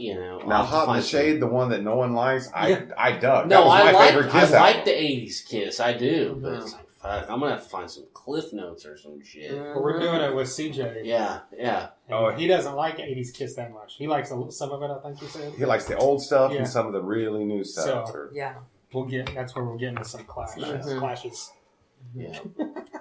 We have a good mixture of kind of what we like. We don't have any punk up there on the wall. And we like punk. See, the Stones, I'm not a Stones fan. Really? I like the Stones. I do. I mean... Their first 4 albums were nothing but covers. Yeah. I still like it. Took them, what, like 8 years to make actual original music? Yeah. I love them, but I don't ever think I'm going to listen to the Stones. Yeah. I like him if I hear him, but I don't... Clapton on his own, not a fan. Cream, loved it. Yeah. Yeah. Stuff like that. It's just, I don't know, it's just weird. That all these different influences are strange. Forever, I've loosened up some, but I fucking hate the Eagles. But but I love Joe Walsh and Don Henley solo. Okay. And people's like, how the fuck can you like Don Henley's solo music, but not like the Eagles? I'm like, I don't know. Because you like Bruce Hornsby? Because you like Bruce Hornsby, man, for real. Yeah. But my girlfriend, or my fiance now, loves the Eagles. So it's just kind of like worn on me over the last few years. Like I hear it enough. I'm like, yeah, it's not that bad, I guess. Right. But I mean, Life in the Fast Lane makes me want to punch someone in the throat. Right. Well, it's been played so much. So much. I'm the same way with Bob Seger too. It's like, I can't do it. Yeah. That's how Jason hates him too. I can't do no. But then, when it comes to like Elvis, stuff that you've heard like 50,000 times, and Elvis everybody's never done, gets I'm old. like, oh yeah, Yeah. give me some more. Yeah, I'm big Elvis fan, man. Yeah. Always have been. But my mom's from Memphis, and so there's a whole history, and my dad's met Elvis and all that shit. So, you know. Yeah, my mom's one of those diehard. Mm-hmm. Like her and my dad were at the Vegas concert, his first concert back. You know, when he was gone for a few years or whatever. Mm-hmm. When he came back as Fat Elvis. That one. Mm-hmm. Yeah. Oh, after that, so that would be. No, that's hot Elvis right there. That's amazing Elvis right there. That's leather, and I'm a badass. 73, 72. Elvis. Woo! He was in his 30s there, wasn't he? Oh mercy, he was something. Mm-hmm. You know that Elvis dyed his hair black because he was so enthralled with Roy Orbison, Yeah. of all people. Really? Mm-hmm. Yeah. He was blonde-haired, blue-eyed, and dyed his hair black just because of Roy Orbison. I didn't know that. I found that strange because I love Roy Orbison, don't get me wrong. Yeah. Especially the stuff later with like the Traveling Wilburys Yeah. and shit. That was great, but Mm-hmm. Roy never piqued my interest to the point that I wanted to dye my hair for the rest of my damn life. Right. So is there anybody that's you love so much you'd dye your hair to look like him? I actually grew my hair out like Morrissey. So I was about to say, why aren't you an asshole if you love Morrissey so much? I know. But he just isn't. He's a big sweetie. Because there was another part to that equation with the Smiths, and it was Johnny Marr. Yeah. And the little... To dissect that music and to see that it's nothing more than a simple R&B riff thrown in the middle of Girlfriend in a Coma. You put the right lyrics with the right... Mm-hmm. You can make anything. Yeah. You know, and that's what, for me, opens up listening when I can hear, like in a project that I'm in with Andy. Candy over there. That's his name. My this little man Candy now. over there. In case you forgot. We're able to take and do whatever we want. Period. Yeah. He writes 2 lines, I write 2 lines. He writes Someone goes half take the a chorus, piss, I write the other or- half the chorus, and then I write the bridge, and then we put it together. It's like, damn, that's a good song. Yeah. And then we do it again. Then we do it, and we're 15 deep now. Mm-hmm. And now it's gone from kind of country Americana stuff to now we're dabbling in new wave 80s, you know. Flock of Seagulls. Hell yeah. It's getting. I fucking love Flock of Seagulls, man. So Everyone do I. It's getting poppier in the 80s. It's taking a flow. It's really going somewhere. It is. It is. It's So important what you're doing. It may spawn itself into something that didn't even think Right. it would. Especially, you know, I don't even want to get into it. I mean, it's just so different. And Chris is, I've said it before, and I'll say it again to anybody. He's a muse. And there's a lot of people that need that. Mm-hmm. They could play guitar their whole lives and never really understand to have talent, but never understand that you're not going to be able to write a song correctly, or at least correctly in your heart, until someone guides you through your insanity. Some people just have it. They have a voice inside them that talks to them. On top of the voice that helps them write. And I don't have that. I just have this open gate, and it comes in, and that's it. And then, but with Chris, which I didn't have it just with Chris, I had it with Scott too. But Scott Levan was a mess in his own right, but that's what made him Scott. Yeah. And then with Chris is a mess, but he's old enough, and he's been there long enough that he can come down and grab it like a balloon, and then he shapes it into a dog, or make the balloon animal out of something that didn't have the gusto that it would have had. And over time, it's going to grow into something that I didn't even expect, and it's because of Chris. And it's just that simple. Well, I There's appreciate just that, no but other reason. you're bringing a lot more to the table than what you think they're And I think You that are. and the reason I'm saying this is because it doesn't just speak to me. I think it speaks to anybody that has difficulty with that, coming to terms with something, that he's good at proofreading your music and then almost shaping your thesis statement into what you're really wanting to write about. And it completes the thought. And it's not just run-on sentences anymore. Yeah, you actually played the song, played the whole thing, and I said, nope, change that note. That was it. I was like, yay! I have gotten to do something I've always wanted to do with this, so I'm just going to go ahead and do it. Here we go. Ooh, Egon.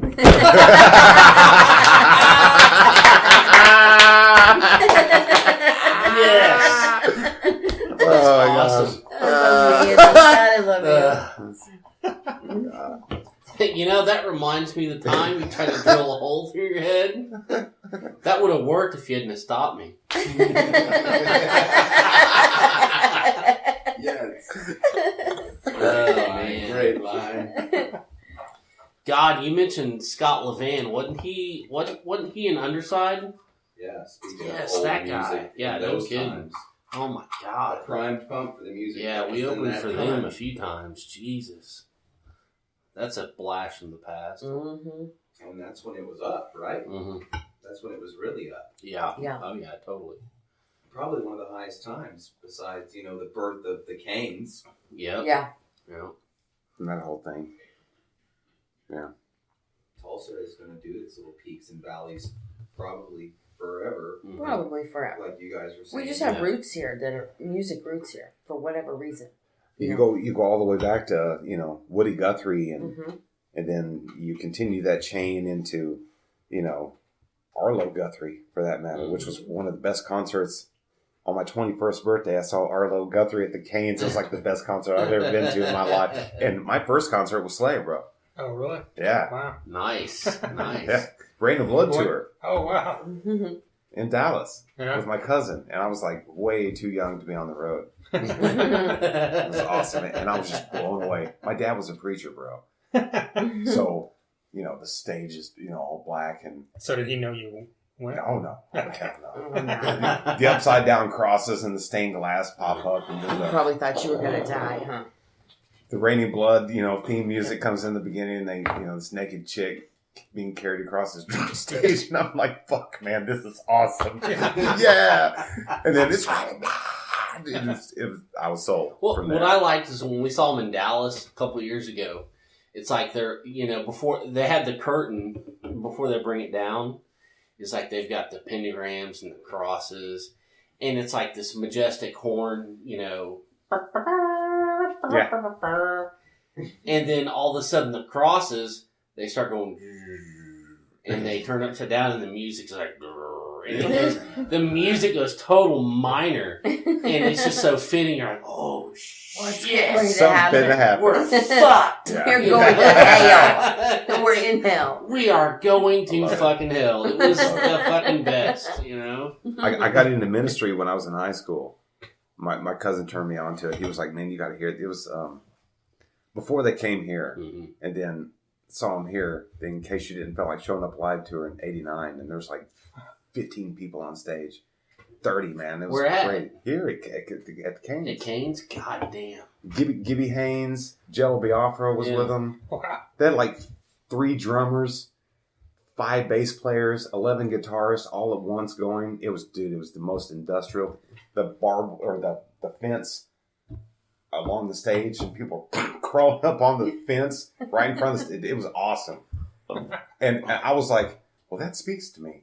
It just does. I like it, And then I go back and listen to Every Day is Like Halloween from 1981. I'm like, well, that's gay as fuck. I kind of like that. You got an erasure? All right. Yeah. We could be friends, man. So, yeah. No, we're all over the map. And we've actually had a really good time talking to so many different... I mean, one week we had a metal band, a rapper, and an indie band all at the same time, like in the same week, come over and we try to shove as many interviews as we can. It was like, that's a lot of different stuff we really kind of don't listen to. I stopped listening to rap like after the Chronic. That was it. I was done. G-Funk, out, see ya. and never came back. It just makes me angry. But That's our what local, It makes me angry. but our local never- rappers Angry. are Yeah, freaking never. badass, man. Ash-free. No, Had that kid's enough. good. I mean, they got it going on, and they got it's different. It's not your No, it's it's some different. dude trying to be Eminem. No, it's- it's different. It's different. It's alternative. It's weird, and Garrett playing piano and singing on no loyalty, and it's awesome. It's kind of cool. So it's opened our eyes to stuff, doing what we do with Porch Talk that we never would have. No. We never would have went there. Mm-mm. So it's a big yawn. Oh yeah. You feeling it? Oh no, I'm good. Well, awkward silence. So you want to? Yeah, I guess we should. You want to say something, or Yeah. Well, you're kicking Andy out of your Andy and Chris project? Oh no. No, never. There's no candy. Andy's without part Andy. of the couch now. He's part of the furniture, and I don't know how to exist without him. So Here it goes. Is this the big news item? Yeah. yeah, this Okay. is exciting. Let's do it. We wanted to have a wedding where we had like 5 of our favorite bands play at one time, and invite all of our friends. because Well, we I know wanted some- a dueling fist and grind. That's what we wanted to do. That's what I wanted. Just to battle each other. Battle it out. Riff after riff after riff for like hours, and we're like, no, people won't get bored with that. End with CJ and Paulette on stage together. And then we're like, let's throw 3 more bands in it. Okay, I don't have that much money. I can't do that. We're not And where are we throw a gonna do whole it? show just to get married. And I messaged and then ended up calling Steve Murdoch. I'm like, Steve, Help us put something together. what do you think we can do? And Murdoch's like, HolataFest. That's it. And I'm like, bro, man, come on. That's John's day. We haven't even talked to Casey. It's weird. I still feel weird about it. Yeah. And, initially we weren't going to do it. And then, Casey gave her blessing on it. And she's like, I think John would like it because the whole idea of HolataFest is the celebration of people's lives and the love that not only we all have for John, but he had for all of us too. And he would actually, and Steve said, I think he'd think it was funny. Well, in our very, very, very first Porch Talk where we filmed, Was that HolataFest? It was on the porch the day Talking of about HolataFest. Yes. Yeah. And so it just kind of seemed fitting. Yeah, it seemed fitting. So day 2 of HolataFest this year. So yeah, we're shooting for day 2 at HolataFest on the 10th of February. In between Enslaved by Fear and Grind. Nice. And Dale and CJ.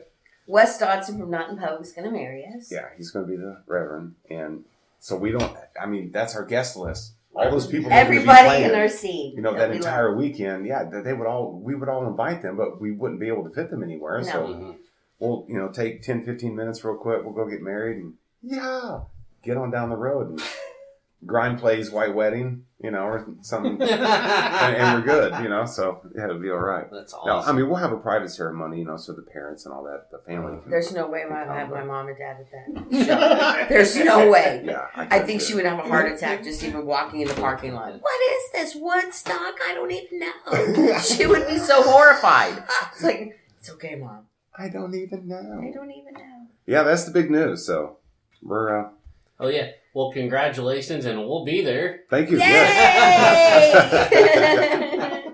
We're so Yeah, glad. like I said, I still feel weird about it, but We do. We the feel more weird, but the more a little bit more time passes, and I think it'll be all right. But Well, It's kinda if cool. the blessing's given, then you're good. Yeah.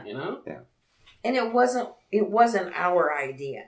no, Murdoch wouldn't take no for an He answer. wouldn't. And That's the thing. I'm like, bro, no, you can't know. And he was like, went to him oh and yeah, said, hey, hell yeah. What can we do? And he came to you with that. I mean, so there you it go. was not even Yeah. 2 minutes went by in that conversation. He's like, done. That's it. We'll do it. That's To what the we're point where doing. he's like, now listen, Laura, you got to do this, this, and this. It can only be this long. And I'm like, okay.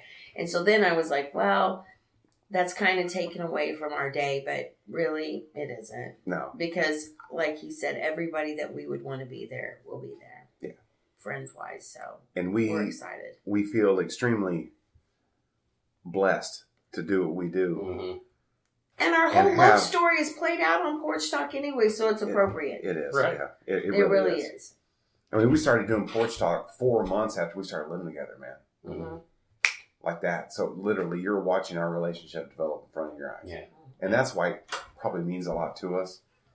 It's probably why we want to keep it as pure as what we can to a degree. Yeah. Mm-hmm. You know, sure, it might have to get bigger. We might have to go here or go there, you know, to do what we got to do. But, you know, for the most part, no, it's just our love story. That's really what it boils down to. And we love music too, so that's a bonus. Yeah. You know, it's cool. There you go. Porch Talk, a love story. Yeah, that's right. That'll be the movie. Yeah. The documentary. I wonder who will play me. I hope it's not Ryan Reynolds. I hope not. Oh, I hope it is Ryan Reynolds. Christopher Walken. No. Awesome. Ryan Gosling. I got an idea. We need more shot. bells. You guys want some crack? For 5 months, this uncomfortable hunk of metal in my ass. And now it's yours. Christopher Walken is one of the greatest actors of all time. He is so great. You know, I mean, people always wonder, you know, what do you guys do? You always go to shows and stuff? No, most of the time we sit at our table and watch like people doing impersonations of Christopher Walken. What I love is Like we get lost in YouTube like that, you know, for hours on end. No, Shout at the Devil was like one of my first like albums that I, you know, like albums. Because I'd gone from 8, you know, all mom and dad's Elvis's 8 tracks to graduated albums. And someone was like, dude, check this shit out. I was like, oh, that's bad. Just because I hadn't even heard it. Just because the cover, the pentagram, I was like, man, that's evil. Evil. I kind of like it. You know? My dad saw it. He was like, what the hell is wrong with you? I'm like, why are you cussing at me? Right. Isn't that the antithesis of exactly what you're trying to tell me, you fucking asshole? Like, Dad, they're shouting at the devil, not with him. They're against him. Yeah, well, I always had that one ready to go. Never had to use it. That's the only reason I can listen to you two, the Joshua Tree. Right.